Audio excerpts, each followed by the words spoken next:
Falar de comida é sempre falar de um assunto do momento, em qualquer momento. Falamos bastante hoje sobre o que devemos comer e falamos bastante também sobre o que não devemos comer. E devemos falar ainda mais sobre isso. Quando nós falamos de comida, nós também estamos falando sobre aqueles que estão comendo demais e sobre os muitos mesmos que estão comendo de menos. Mas é hora de também falar com a Bíblia na mão sobre o porquê devemos comer ou porquê devemos parar de comer. Sim, a Bíblia é o livro dos porquês e ela nos dá porquês muito importantes sobre algo tremendamente importante da vida, que é a alimentação. E é por isso que eu continuo com você falando sobre esse assunto muito importante aqui no Fé para Hoje.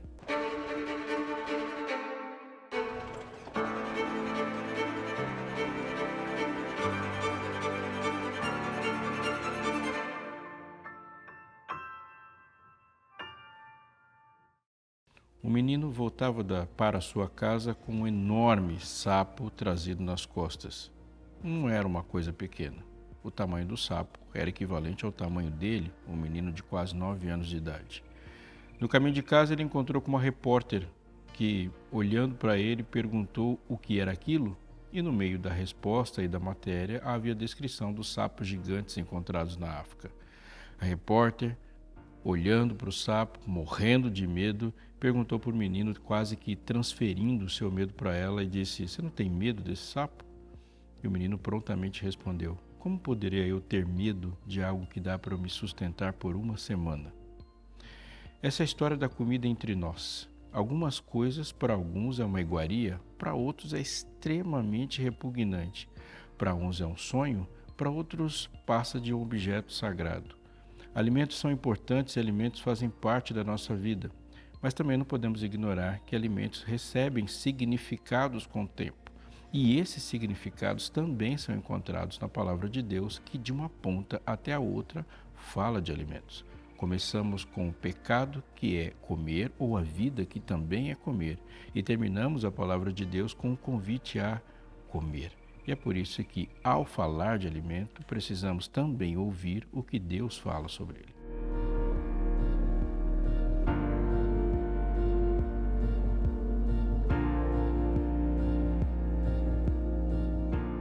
O livro de Gênesis é também chamado de o livro da aliança ou das alianças. A base da aliança de Deus com a humanidade está ali e sendo repetida, reforçada, levantada em todas as outras alianças. A aliança que Deus faz com Adão, posteriormente a aliança que ele faz com Noé, com Abraão, e a aliança que Deus tem conosco está sobre essa estrutura lá encontrada no livro do Éden.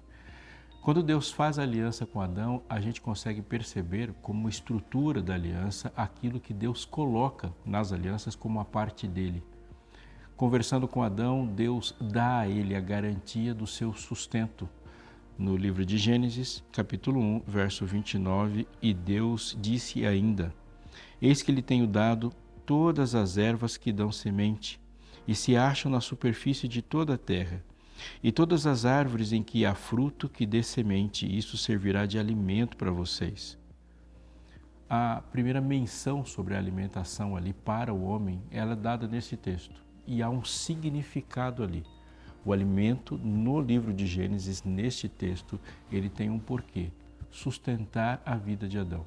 A relação alimentação e sustento é bem estruturada, tanto que nós vamos compreender nos 2 capítulos posteriores, quando Adão rompe a aliança, que o seu primeiro medo é não ter mais a manutenção da sua vida.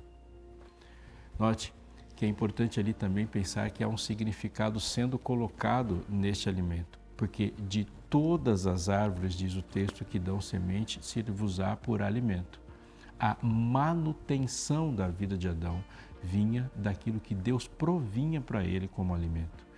Mas nós vamos perceber nos 2 próximos capítulos que a alimentação para o homem ela tem uma dimensão maior. Primeiro, Deus falou de todas as árvores que davam alimento, mas há uma em especial, um sinal de aliança. Do verso 15 em diante, do capítulo 2, diz: "O Senhor tomou o homem e o colocou no jardim do Éden para o cultivar e o guardar. E o Senhor", diz o verso 16, "Deus ordenou ao homem: de toda árvore do jardim você pode comer livremente. Verso 17. Mas da árvore do conhecimento do bem e do mal você não deve comer, porque no dia em que dela comer, você certamente morrerás. Há todas as árvores que são dadas como manutenção da vida. Uma árvore que é colocada como uma proibição de que o homem não deveria tocar, e uma específica é uma obrigação, e essa palavra precisa ser trabalhada, mas é uma árvore que ele deveria comer. Assim, didaticamente, podemos dividir em 3 itens de alimentação para Adão. Primeiro, todas as árvores que mantêm sua vida, a sua nutrição, e aí a gente pode colocar todas as árvores daquilo que Adão precisava. Uma árvore específica e um alimento da qual ele não deveria comer como proibição. Mas havia a árvore da vida, de onde provinha a vida dele. Há uma explicação para ele nesses 3 capítulos. A primeira é um Deus que concede alimento e ele se coloca como manutenção mesmo, o mantenedor da vida de todos os seres vivos. Adão recebeu de Deus a manutenção da vida a partir da sua árvore. O segundo é a posição de Deus como soberano no universo na proibição da árvore do conhecimento do bem e do mal. Ela não era uma árvore venenosa, ela era o símbolo que Adão deveria se relacionar sobre quem é Deus no jardim. Sim, Adão é aquele que cuida do jardim, que lavra o jardim, que desfruta o jardim, mas ele não é o criador do jardim. E o símbolo de um criador estava naquela árvore, o limite da qual ele não deveria passar, e dali ele conheceria e manteria no seu coração a posição bem identificada de quem é Deus e quem ele é. Mas a árvore da vida, ela tem um significado muito importante, porque a fonte da vida, mais do que a manutenção, ela vinha desse símbolo. O fruto da árvore da vida, ele não é um fruto super poderoso, mas ele simbolizava para Adão, e este símbolo é mais do que simplesmente um código abstrato de coisas, ele simbolizava para Adão de onde a vida dele vinha. Portanto, Adão, ao se dirigir à árvore da vida, era lembrado o tempo todo de que a vida era externa a ele. Ele tinha que ir para lá e comer do fruto. Manutenção, soberania e fonte. Este é o primeiro símbolo de alimentação colocado na Bíblia. E atente para isso, porque isso é muito importante. Todos esses símbolos não vão desaparecer da porta do Éden para fora. O capítulo 3 é o dramático capítulo que se fala do pecado. Quando nós olhamos para o capítulo 3 de uma maneira muito rápida, talvez com a nossa cosmovisão e os nossos preconceitos, nós vamos ver uma sequência de maldição. Mas conforme eu disse, o livro de Gênesis é o livro da aliança, a aliança que nós derrubamos e a aliança que Deus levanta. Lembre, uma promessa que Deus tinha feito para Adão e sua esposa é de que haveria manutenção da sua vida. Deus dá o alimento a partir de todas as árvores. Ele diz, de todas as árvores comerás livremente. Agora, olhando para o capítulo 3, a gente vê esse item sendo colocado. Quando Deus chega para Adão, se dirige a ele e diz, do suor do teu rosto comerás o teu pão, até que torne o pó, volte à terra, pois que dela foste formado, porque você é pó e ao pó tornará. Há uma referência direta à alimentação após o pecado. Deus olha para Adão e acrescenta uma coisa ali. O alimento passa a ser produto de um esforço, produto de um trabalho.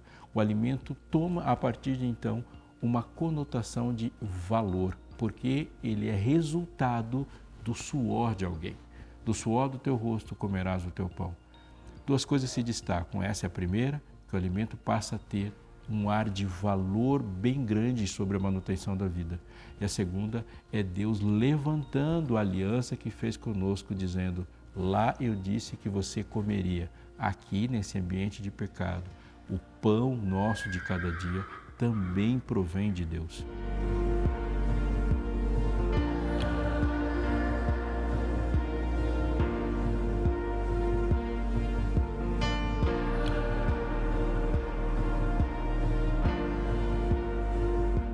Após a saída do primeiro homem do Jardim do Éden, a Bíblia conta a história da corrupção do ser humano, e essa corrupção acontece fundamentalmente porque se espalham os descendentes de Caim e a maldade com eles. Essa história vai levar à destruição, o dilúvio. Algumas coisas importantes para a gente pensar sobre o dilúvio é que Deus vai fazer uma aliança com Noé sobre as bases da aliança que ele fez com Adão. E é importante a gente pensar sobre isso, porque na aliança que Deus faz, agora é uma aliança sobre um contexto de um outro tipo de mundo. É o nosso mundo, mas a hostilidade, muitas coisas agora passam a ser elementos novos, como a ferocidade dos animais, que agora também é colocada, e a obediência que eles têm a nós por causa disso. Enfim, mas também há uma questão muito importante, da mesma maneira que na conversa e nas conversas de Deus com Adão, ele falou bastante, com destaque sobre o alimento, também há com Noé.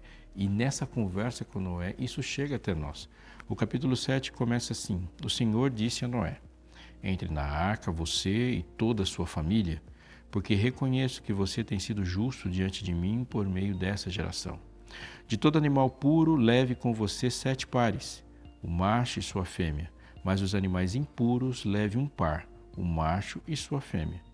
Também das aves do céu, leve 7 pares, macho e fêmea, para se conservar a semente sobre a face da terra. Há uma diferença primeira entre animais aqui.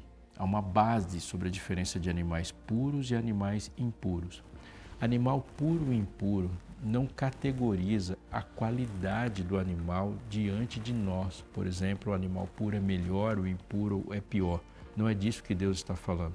Porque a expressão puro e impuro vai ser usada na Bíblia para muitas coisas, como, por exemplo, momentos em que seres humanos se tornam impuros, mesmo sem deixar de seres humanos, de ser seres humanos e perder o seu valor. Portanto, não é sobre o valor do animal, mas é sobre uma linha divisória que Deus coloca sobre as atividades que podemos ter sobre esses animais. E isso é muito importante. Quando nós olhamos a colocação de puro e impuro, nós vamos perceber uma linha teológica direta com a árvore do conhecimento do bem e do mal. A árvore do conhecimento do bem e do mal, ela não é impura. A árvore do conhecimento do bem e do mal, ela não é nojenta ou venenosa. A árvore do conhecimento do bem e do mal é proibida.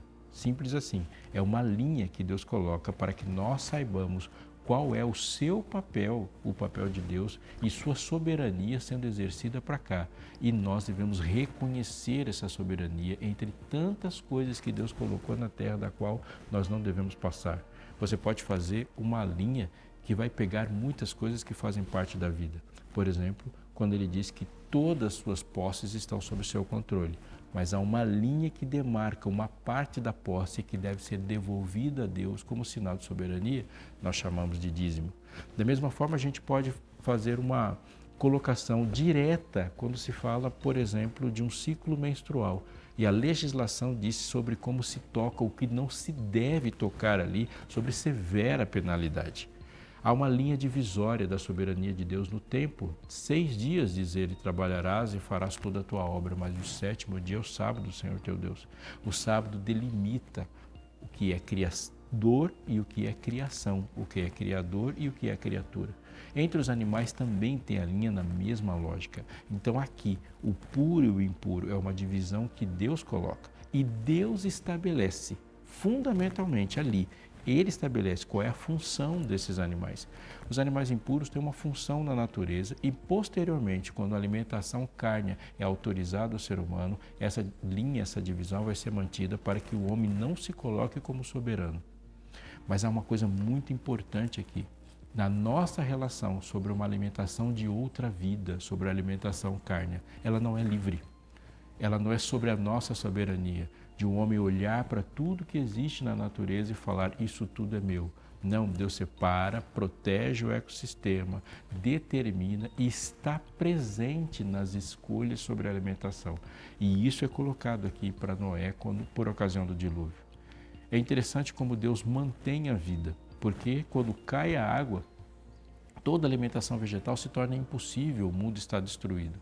Ao descer Noé da arca, o que ele tinha para comer eram esses animais. Mas preste atenção nessa divisão, porque ele disse assim, de todo animal puro, leve com você 7 pares, o macho e a sua fêmea.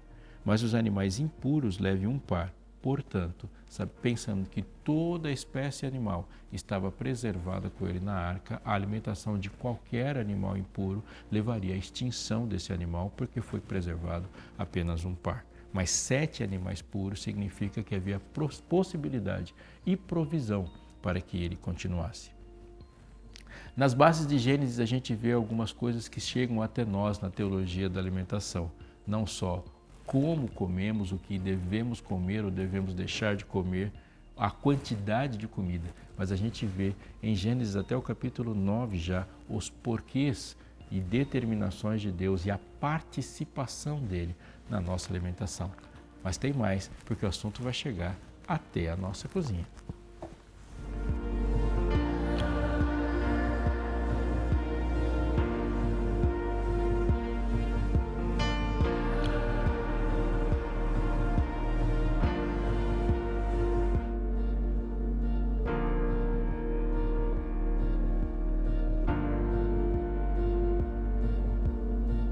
O livro de Gênesis, capítulo 18, é uma história muito importante, determinante na vida de Abraão, no seu encontro com Deus. Há muitos desdobramentos dessa história, mas a gente vai se concentrar em como a história começa. O Senhor apareceu a Abraão nos carvalhais de Manre quando ele estava sentado à entrada da tenda no maior calor do dia. Abraão levantou os olhos, olhou, e eis que 3 homens estavam em pé diante dele. Ao vê-los, Abraão correu da porta da tenda ao encontro deles, prostrou-se em terra e disse: Senhor meu, se eu puder obter favor diante de seus olhos, peço que não passe adiante sem ficar um pouco com esse seu servo. Vou pedir que se traga um pouco de água para que lavem os pés e descansem debaixo dessa árvore. Trarei um pouco de comida para que refaçam as forças, visto que chegaram até esse servo de vocês. Depois poderão seguir adiante. Responderam: faça como você disse. Abraão correu para a tenda de Sara e lhe disse: amasse depressa 3 medidas da melhor farinha e faça pão.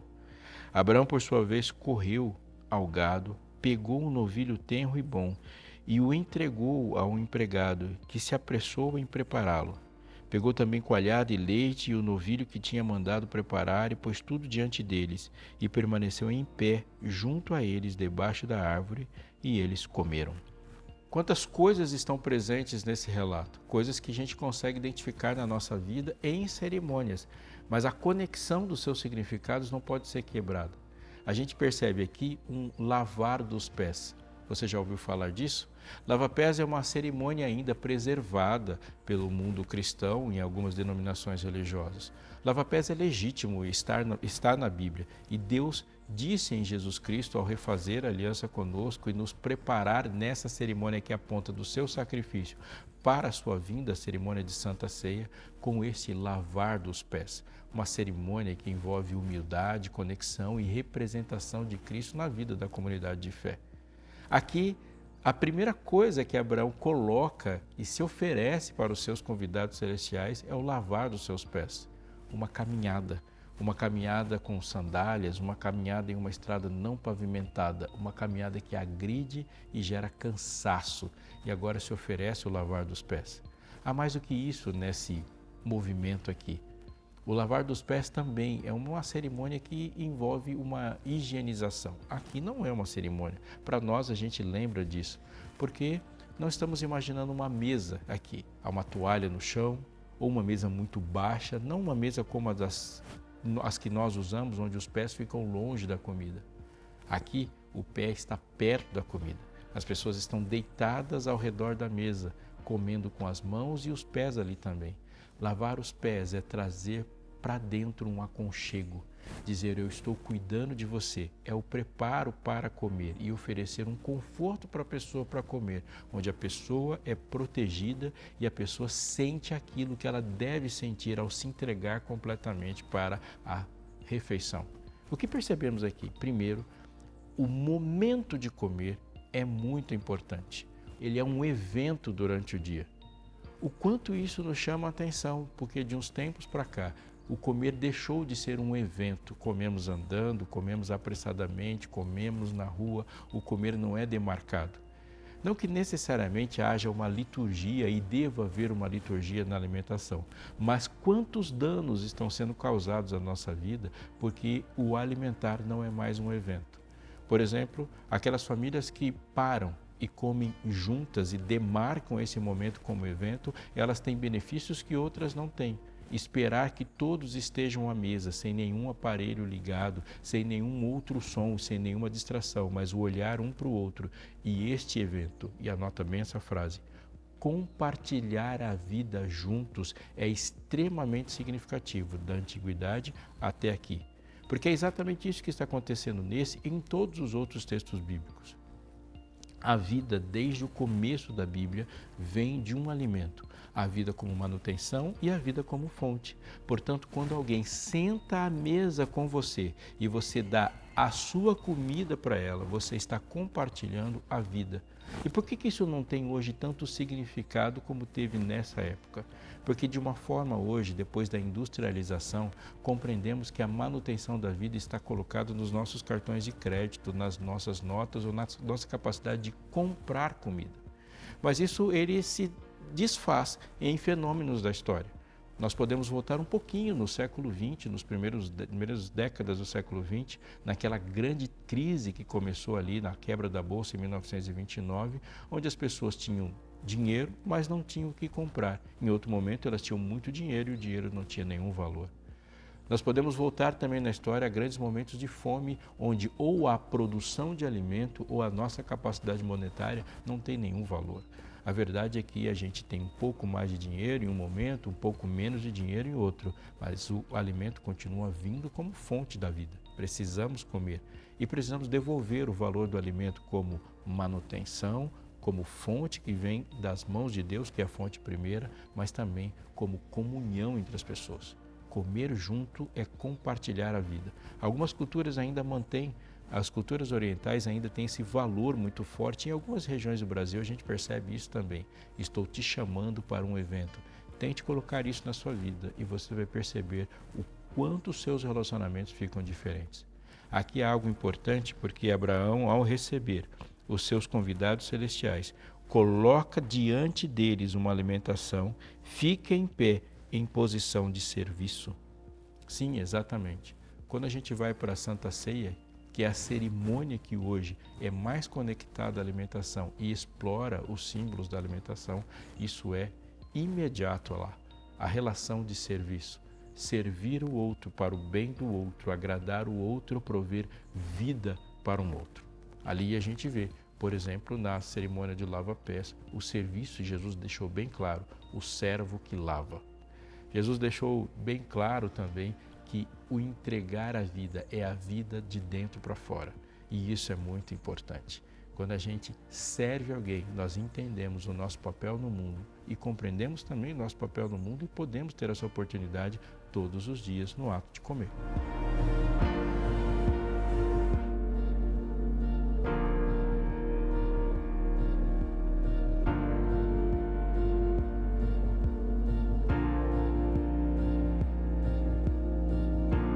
Uma das metáforas mais comuns para a Bíblia é a de um alimento. Jesus foi direto ao mencionar textos do Antigo Testamento, ao dizer que nem só de pão viverá o homem, mas de toda palavra que procede da boca de Deus. Se a Bíblia é descrita como pão, é porque ela é descrita como fonte, fonte de manutenção, fonte de vida, fonte de alimentação para o ser todo, fonte de instrução, e ela provém de Deus. Ele é a fonte dessa vida. A Bíblia nos dá informações sobre todas as áreas da vida e instruções sobre como proceder nessa caminhada. Não, a Bíblia não pode ficar aprisionada a um momento de liturgia, um momento de meditação, mas a meditação que a Bíblia sugere é como a palavra de Deus está na nossa vida e da nossa vida para outras vidas. Crer na palavra de Deus define um ser, ela é identitária. Eu queria te chamar a atenção para algo muito importante, então, ao falar sobre isso. A Rede Novo Tempo de Comunicação lança para você a revista Novo Tempo Eu Creio, que está aqui na minha mão, novinha em folha, esperando para ir para a sua casa. E por que eu dou um destaque para isso neste momento do nosso programa? Porque ela, além de ser um lançamento, ela fala sobre temas fundamentais da Bíblia, ela fala sobre os porquês, como nós estamos falando agora. Eu queria que você pensasse nesse aspecto em especial. porque dessa revista deve chegar até a sua casa. Ela é mandada para a sua casa sem custo nenhum para você, porque o empreendimento da Novo Tempo em relação a isso é conectar a base com que nós fazemos as nossas programações, a base de ideias e de conhecimento com o qual a gente organiza tudo isso é a que a gente expõe para os nossos ouvintes, para os nossos telespectadores. Aquilo que nos beneficia, aquilo que organiza a nossa vida e a vida institucional, ela pode também organizar a sua vida e manter a sua organização para todas as coisas, seja em casa, seja no trabalho. Então não perca essa oportunidade. Eu falo isso ao seu coração com o maior carinho. Fala conosco. Liga para a gente aqui na Escola Bíblica todos os dias até às 11 da noite. Você pode receber, pode falar com a gente para receber esse material que é enviado para você sem nenhum custo sob o patrocínio dos Anjos da Esperança. Crer, pensar, fazer, ser e ter intimidade com o Criador que se dispôs a viver e andar conosco e nos levar para o lar celestial. Este lar que é descrito na Bíblia como o lugar de chegada, onde a festa de chegada ela está ali como um banquete. Sim, há um sinal ali que se concretiza no final da Bíblia, quando fala no momento final do pecado, o início de uma vida eterna, perfeita como Deus pensou, nós vamos nos sentar à mesa. Existe um sinal sobre comida que é muito importante, eu termino falando disso. Nós criamos aqui para nós, o decorrer da história, a separação de quem é e quem é nobre e quem não é, a partir de uma palavrinha que está aí comum, que a gente nem pensa em como ela surgiu, mas ela é muito importante, que é a etiqueta alimentar. Sim, a gente deve ser gentil ao comer, nós devemos ser sérios e cuidar dos outros a comer. Mas no momento da história, a colocação dos talheres, por exemplo, do lado direito, do lado esquerdo, não estava diretamente relacionada a canhotos ou destros. A maneira como se foi colocada a ética era para separar a mesa do rei quem era nobre e quem não era. E por aquele código de conduta, ele é um código excludente. Mas com Deus não é assim. Quando Deus fez e estendeu diante de nós uma mesa, Ele usando a nossa forma também cultural, nos chamou a atenção para a maneira como Ele nos aceita. A mesa do rei, comem os filhos do rei. A mesa do rei se perfuma para comer, como o salmista disse, unges minha cabeça com óleo e meu cálice transborda. E assim naquele banquete também a mulher ex-prostituta ungiu a cabeça de Jesus com perfume, porque é assim que a nobreza e a realeza come. Deus diz, eu estou esperando você para comer comigo, sentar à mesa. Eis que estou à porta e bato, ele diz. Se alguém ouvir a minha voz e abrir a porta, entrarei em sua casa para reafirmar ali a manutenção, a fonte da vida, a nossa aliança, o compartilhamento da vida, a relação de pertencimento e a sua realeza, não como distinção, mas para ser chamado mais uma vez e para sempre de Filho de Deus.